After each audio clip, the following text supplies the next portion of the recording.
Yeah. So as I told you that in this class we are going to see the introductory part of grid computing, and these are going to be the outlines. And then first we need to see that what is the need of grid computing and from where this grid term has come into picture. So as all of you already know that we are living in an exponential world, right? So what does that mean? That means that each and every year or in each and every decade, the things are growing very exponentially, right? Exponentially. For example, the storage which we are having in our phone 10 years back or 5 years back, nowadays we are having our phones or the devices which are literally having the double capacity or more than the double capacity, right? Similarly, if you just try to imagine the laptop or the computing devices or the desktop which we were using 5 years back or 10 years back, and now the devices which we have in our hand are much more powerful than those devices, right? So in the terms of computation storage, we can say that we are living in an exponential world, right?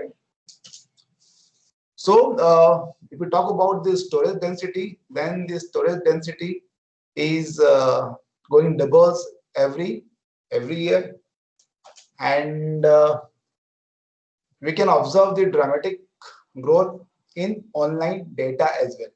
So usually we measure this online data in the terms of bytes, and now in order to measure this volume of data, we have to use or we are going to use the petabyte, right? So 1 petabyte equals to your 1000 terabyte, and which is also equivalent to 1 million gigabyte. Okay, so in year 2000 we were having around approximately zero point 0.5 petabyte of online data. Then after 5 years, more than 10%, more than 10 times, sorry, more than 10 times petabytes have already been generated, right? Then after 5 years, again approximately 10 times more data what we had in 2005 had been generated, right? And similar trend has been continued till today. So we have got the data till 2015, where again 10 times of data which we have observed in 2010 has been received online. Okay, so this is how the things are growing year by year, right? So uh, in order to accommodate the things like this or the data like this or the storage capacity like this, we have to come up with some sort of solution, right? So again, the data which we have in our hand, we have to think about that how we are going to process the data. And uh, the moment we talk about the huge volume of data, then we will be also interested in processing that data as well, right? So we have to see the technologies which we can use to process that huge volume of data, right? So what is the ultimate goal of using the grid computing? So the ultimate goal of grid computing can be that I will not know or care where my applications will be executed, as I will acquire and pay to use these resources as I need them. So the moral of the story is I do not care at all where my applications are going to be executed, whether they are executing on my system or whether they are executing on some remote system or at some remote places. The only thing which I care about the result, right? So let's say I have got some data and now I just want to process that data. So until unless the processing is not taking a considerable amount of time, I am not uh, caring at all whether that data is being processed, right? Whether the data is being processed at my system or whether it is being processed at some other network or whether it is being processed at some other country's network, right? So I will not care at all. So the only thing is the delay should not be the significant one, right? And I should get the result back at the end.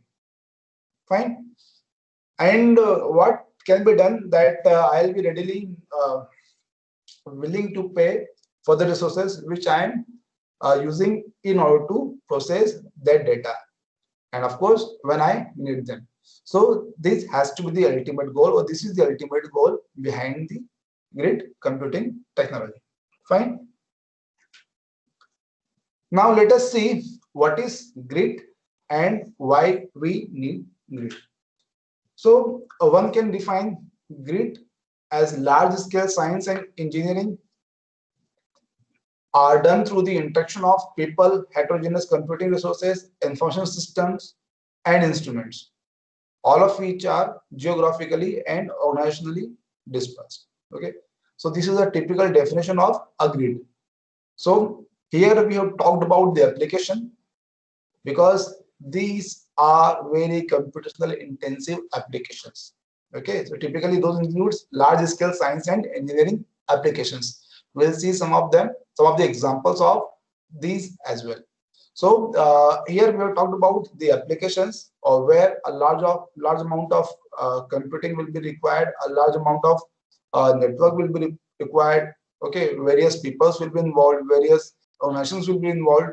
So typically grid is a good solution for those all sort of applications. Fine. So large scale science and engineering are done through the interaction of people.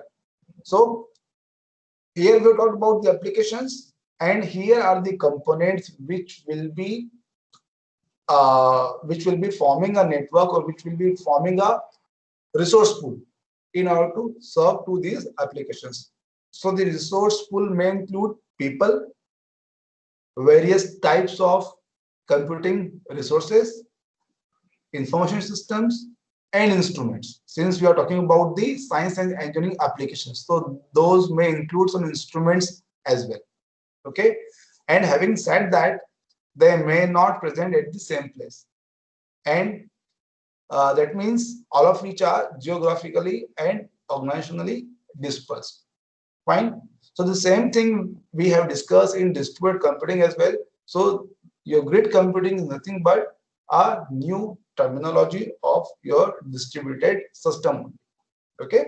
So here the things have been defined very specifically. So the overall motivation for grids is to facilitate the routine interaction of these resources in order to support large scale science and engineering. Okay, so as I have told you that there exist some of the applications specifically for science and engineering which do require a huge network with large computation power and storage and other things as well. So the grid is a solution for all those large scale science and engineering applications. Okay, so this is why we need grid. So if you see the brief history of grid, then in the early 90s, some gigabyte test beds and metacomputing came into picture. Then mid to late 90s, some early experiments have been done. For example, iWays and some software projects like Globus and Legion have come into picture, and later on Globus become one of the leading tools to enable grid computing technology. So some initial application experiments also came into picture in the mid to late 90s. Then till 2002, dozens of application communities and projects came into survival, and thereafter major infrastructure and developments have also been done across the world.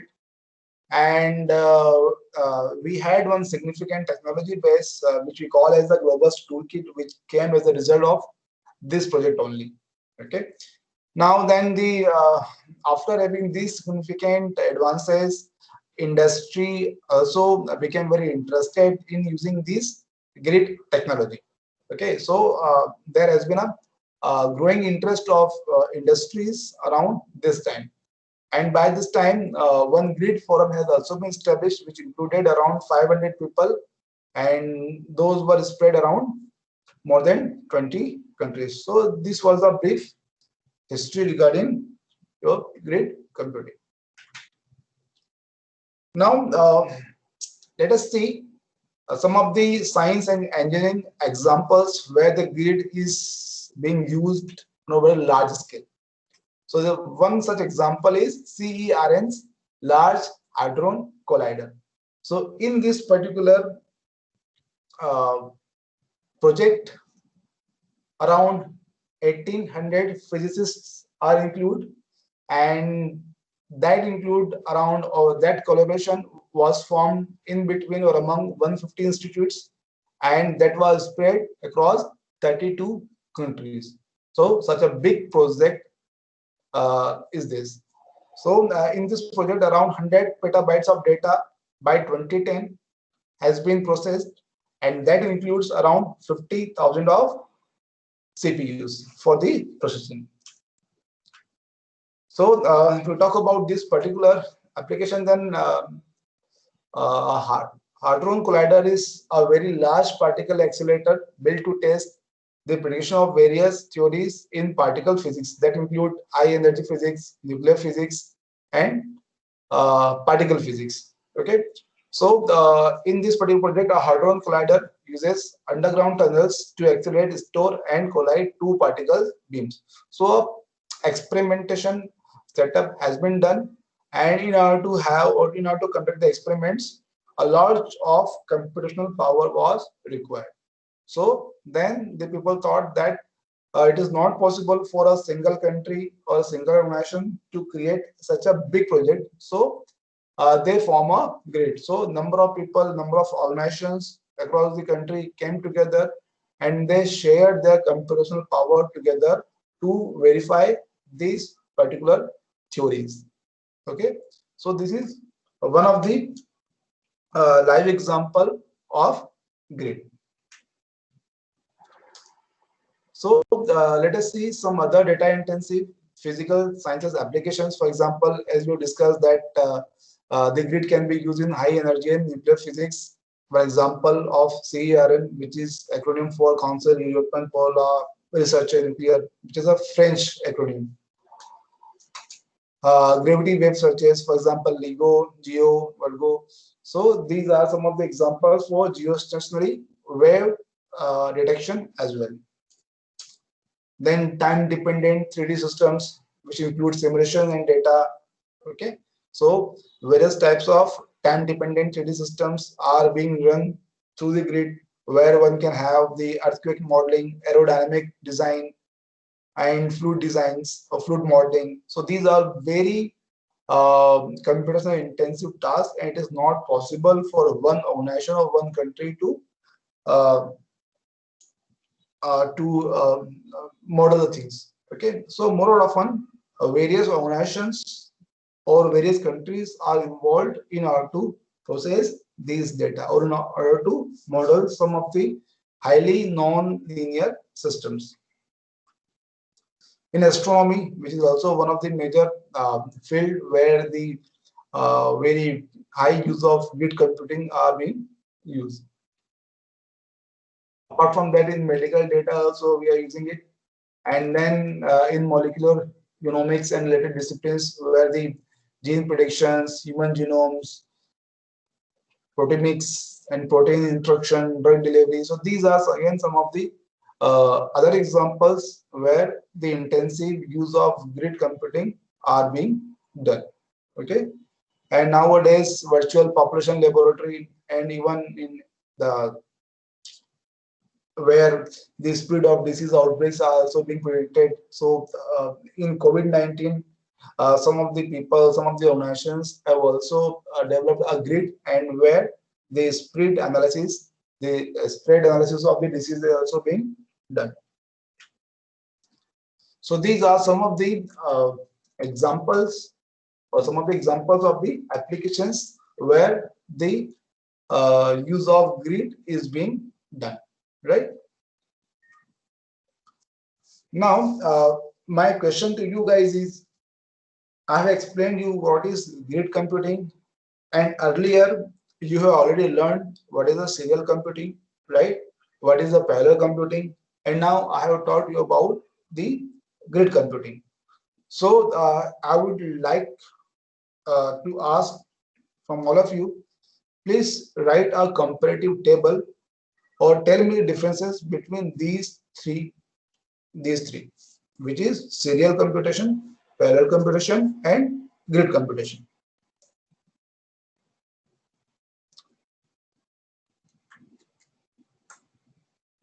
So Ankita Sharad, Yes, sir. what do you think? What is the serial computing?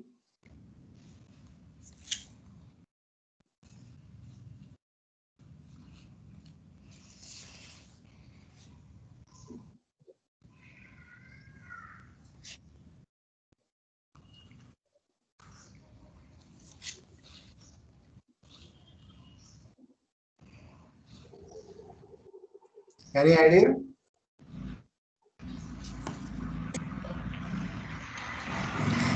Yeah. Yes, sir. Yeah, Sir, Sharad.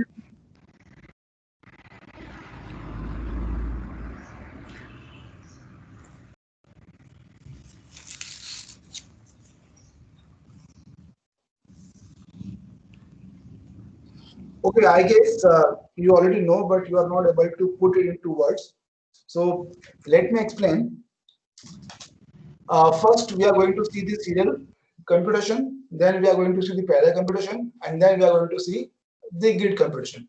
Okay, so the moment we see all of them, then you will be able to know the differences between these three. So in a typical serial computation, what we used to do, we used to compute the things, right? So where we fetch and then we store, we tend to store things. So whatever task we have got, what we do, we just give this task to some CPUs or some processors, right?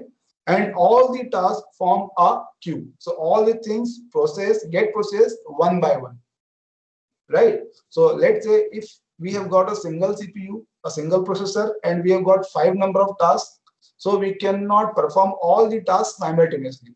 So only one task at a time will get executed, right? So this is what we think about serial computation. So if you got 5 tasks, then they will form a queue. So one by one, all the tasks will get executed, right? So if we just put that computation, serial computation in points, then we can say that it follows fetch, store strategy, and again it is used to perform some sort of computation, right? Sequentially. Then in case of parallel computation, again that fetch and store strategy will be followed.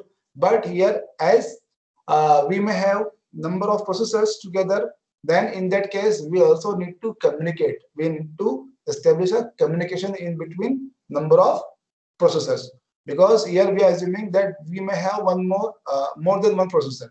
Okay, so in order to handle more than one task, so we need to come up with a strategy how those number of tasks are going to be executed among the processes, right? So here the cooperation strategy will also come into picture, right? So what differs parallel computation from serial, that here we also come up with some sort of communication in between processor, and here we have to come up with some cooperative strategies as well, right? Then in grid, again that fetch store will be there, but here we have to first discover the resources which are there in the grid. Okay, so let's say 10 organizations have formed a grid, and it may possible that one of the organizations is in the need of some of the resources. So first that organization has to search whether those resources are there in that grid or not, right? So that means first we need to discover the resources, and apart from that, we need to interact with that organization which is having that resource. Okay, so that means we have to interact with the remote application. And apart from that, if some other organization is coming or putting the request to access that resource, then first we have to verify whether the request is coming from the authorized organization or not. So that means there will be a notion of authentication authorization, right? And there will also be a concern of security because the data is being used by some outside organization. right? So these extra things will come into picture. And again, since we will be having number of components may be in form of people, organizations, and the computing resources. So there will be a notion of communication in between those components, right? So this is how you can define uh, point-wise description to the grid computing. And this is a typical comparative chart between these three, which is serial, parallel, and grid. Am I clear, students? Yes, sir. Okay. Yes, sir. So apart from that, I have told you earlier that this grid computing has been evolved from distributed computing only, or rather you can say that distributed computing is the old term, while your grid computing is a newer term. Okay. So here we are very specific and things are very dynamic, and here geographical dispersion is at the highest level. Okay, in distributed computing, it may be possible that we have formed a distributed computing within a system, within a lab, within an organization. But in grid computing, generally we talk about the geographical dispersion across the countries. Okay, and it is built around number of standards, and again the internet serves as a backbone. But in earlier cases of distributed computing, we have seen that the network or the distributed computing can be developed or can be defined within a system, right, within a LAN, within a WAN. But over here, more often we talk about the grid resources which are there or which have been spread out across the world. And over there, the basic networking technology is going to be your internet only. Okay. So this is distributed computing was somewhat tightly coupled system, while this is, you can say, a loosely coupled system, and it was typically built around the proprietary software. Means some specific softwares were there which were able to provide this computing facility. But in case of this one, again you have to come around some standards. Okay, so in the later classes we will see what those standards are. Apart from that, we also have to see what is the difference between web and grid. So with web, what we do, we access the number of documents or the various documents using a uniform naming access, right? So this is how the things are being done in case of web. So whatever resources are there in the web, we access those resources with the help of some protocols and a unique URL, right? Uniform resource locator. So with the help of that uniform address, we are able to access the resources which are present across the web. And in case of grid, again, it is the same thing, but over here, the resources are not our typical documents. Okay. Over here, the resources are computational units, typically. For example, in the grid, we have seen that the components may be people, instruments, and component devices. So again, over here, the things which one can access, maybe some labs where the instruments are present, maybe some software catalogs, maybe typical computational servers, right? Maybe some other things, or maybe some sensor nets. So with the help of grid, what we get a uniform and high performance access to the computational resources. Okay, and with the help of grid, with the help of web, we were able to get the access to the resources, and those resources were typically your documents, right? Documents, maybe some other pages, maybe some form of some applets and other things, right? So what does the World Wide Web bring to the grid? So I guess you would have already got the idea. So the World Wide Web gave the grid computing. Just hold on.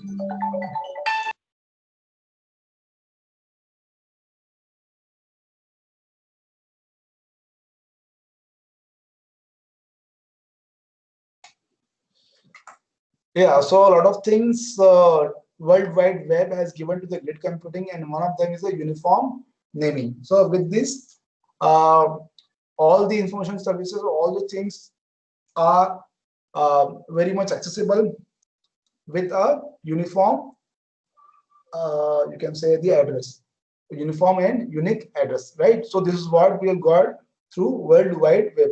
Apart from that, it is also enabled people to make the use of a meta data language, which is your extensible markup language. So this can be used to describe the information in the grid, because this is very much simple and yet very effective. So with this protocol named as Simple Object Access Protocol can easily be used where the things are defined using the XML, and the HTTP protocol is used for the communication. So World Wide Web has given these two things, that the things can be defined very uniquely and can be accessed uniquely, right, across the network. Apart from that, the things which are going to be accessed, which are going to be fetched, can also be defined with the help of XML. And specifically, we can implement the SOAP protocol, which makes us to enable uh, to encoding or to encode our data in the form of XML, and for transportation we can use the HTTP protocol. So this is what we have got from the World Wide Web, and these things are readily being used in the grid computing as well. Okay. Apart from that, the portal ideas have also been derived from the World Wide Web only. Okay, so several things will be there at one place, and as per our need, one can log into and can summarize the various data, can just analyze the data, and then at the end, it can aggregate the data and get the uh, relevant data. Okay, so this is what a portal means basically. So we will see in detail about portals as well. So this is the current status. These are the projects which are uh, being run currently. So just for your information, if you just keen to explore the things regarding grid, then you can log on to these websites. And this is the enabling toolkit through which one can create a grid. And these are the industries uh, which are working in the field of grid. So some of the famous names are there, for example, IBM, Microsoft, Sun. So you can explore the things or the development which are being done by these industries as well. So this is it, which I'm going to discuss in the first class. So if there are any questions, then you guys are welcome to ask. Any questions, student? Sir, can you give a brief idea about the difference? What is the difference between grid computing and cloud computing? Yeah, I'll give you that as well, but in the coming slide, means in the coming lectures when we'll discuss the cloud computing. Okay, so let me just give you a Okay, brief sir. idea. Grid computing dedicatedly designed for a large engineering applications only. If you just go and observe the applications where these things are being used, you can see various large engineering applications which involves a huge amount of data, which involves a huge amount of computation, and that may also have some sort of instruments into picture.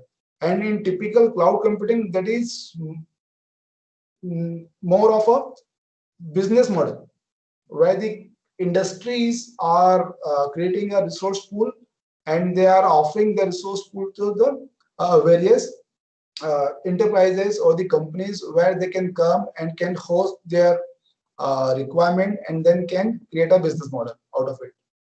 So grid computing is a business model in short, while your grid computing is somewhat oriented towards the big projects where it is not possible for a company, for a country to create that big infrastructure to perform that sort of experiment. You might have heard about that Big Bang theory, Big Bang project, right? So it was not possible without the collaboration of other countries and other nations to have that such big experiment. Okay, so Grid computing means where a vast amount of computation or things or collaboration is required, which is not possible for a company, for a country to build that sort of big network. Is that clear? Yes, sir. Then we can say like grid computing is a extension of cloud computing, right? In some way, all these are interrelated. It depends upon the applications. What applications you are trying to, for what applications you are trying to build the solutions. Okay, so applications which we discussed in this class, if you just think about those applications, then you can say that the only solution is grid computing. Okay, but if you talk about, for example, sir, I have got a project and just I want to execute that project, but the workstations which we have got or the supercomputer which we got in our NIT Raipur is not sufficient. So you can just go to Amazon EC2 services and then you can put your services, or you can just put your demand into that one and you can get the result back. Okay, or it may possible that you want to store, let's say, 1000 TB of data, right? So that 1000 TB of data can easily be stored into Amazon.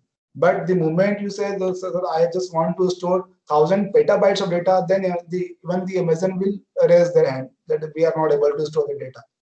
So then there will be the existence of grid solutions will come into picture. Okay. Okay, sir. Yeah. Any other question? Yes. Is this grid same like the electrical grid system where we divide the electric lines? Same we divide This is the computation power here. Very much analogous to that only. It is analogous to that only, the electrical system which we have got. So, Yeah. but in layman language, how will you define grid computing? Basic Yeah, so this is what we have knowledge of what is. Yeah, in very layman language, we can define the grid computing like this one.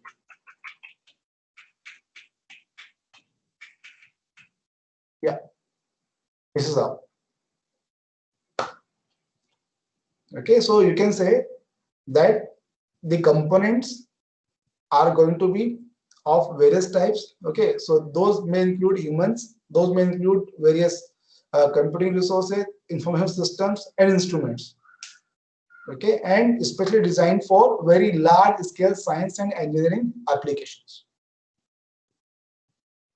Okay, a system which includes people, various types of means the heterogeneous computing resources, information systems, and instruments.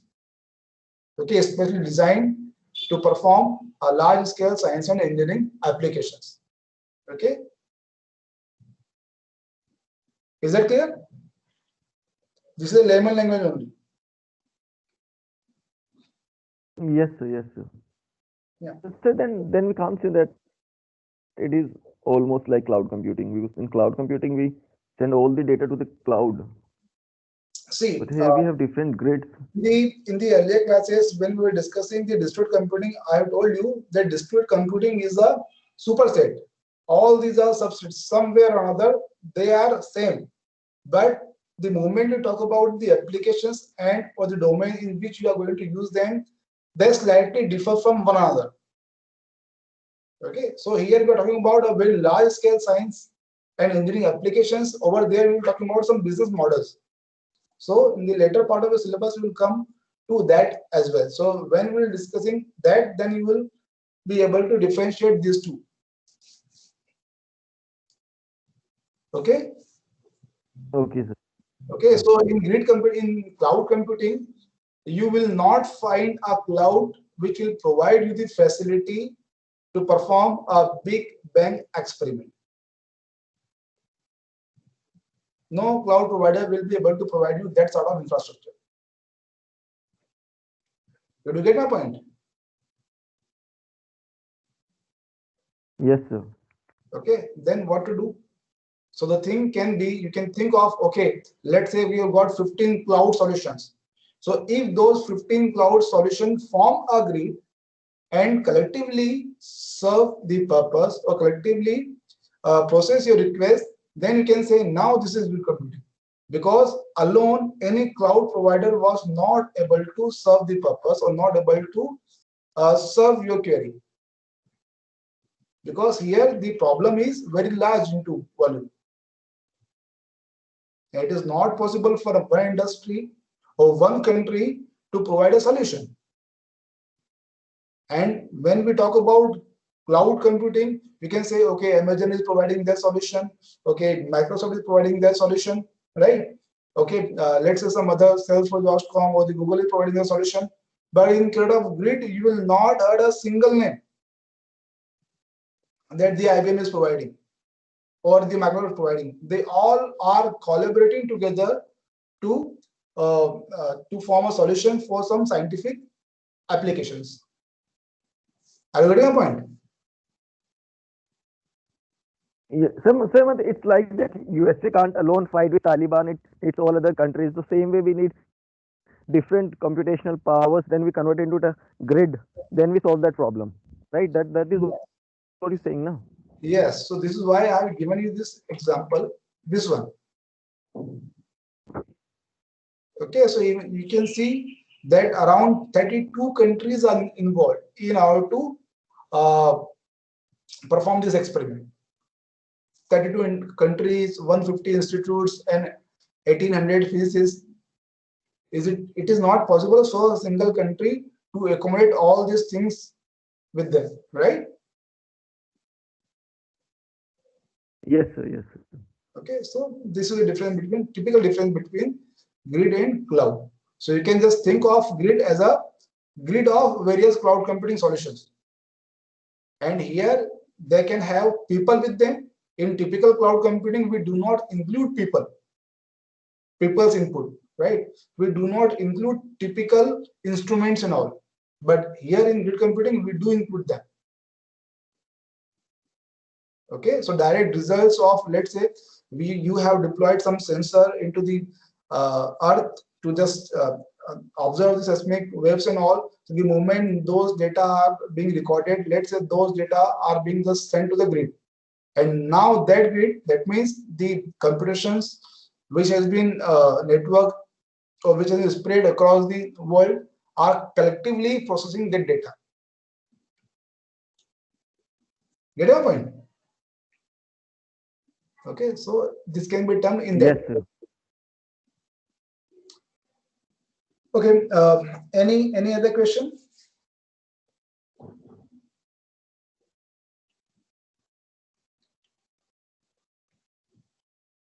No question?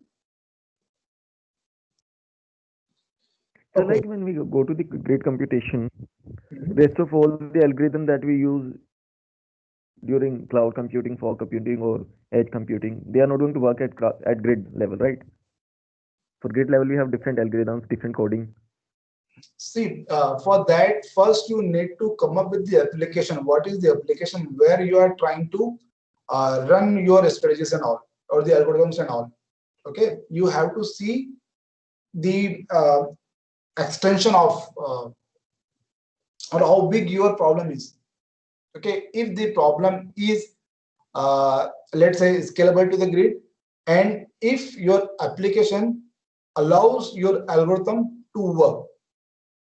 Let's say your application is that you have got millions amount of petabyte, right? Millions amount of petabyte. Now you want just to perform a word count into that. What is the word count? So maybe it may be possible for a supercomputer to not give you the result within 5 seconds, right? So it may be possible that although the algorithm is same, algorithm is very primitive and very much same, but the only thing is that you want your result back in 5 seconds. So you may contact the grid, and then that computation will be spread around the number of CPUs, right? And then you will be expecting your result back in 5 seconds. So that primitive algorithm may work in that particular problem. So it depends what is your problem, right? All the problems cannot be solved, cannot be addressed using these standard algorithms, because here the components are going to be different, architectures are going to be different, various protocols, okay, various security things or service level agreements will come into picture. Okay, so the standards will be altogether different. So it is totally depend upon the application. Am I clear? Yes, sir. Yeah. Any other question?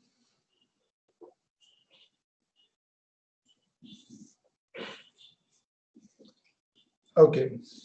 So I'll end today's class here only. So all the students are required to submit their term paper assignment or term paper topic by today only. Okay.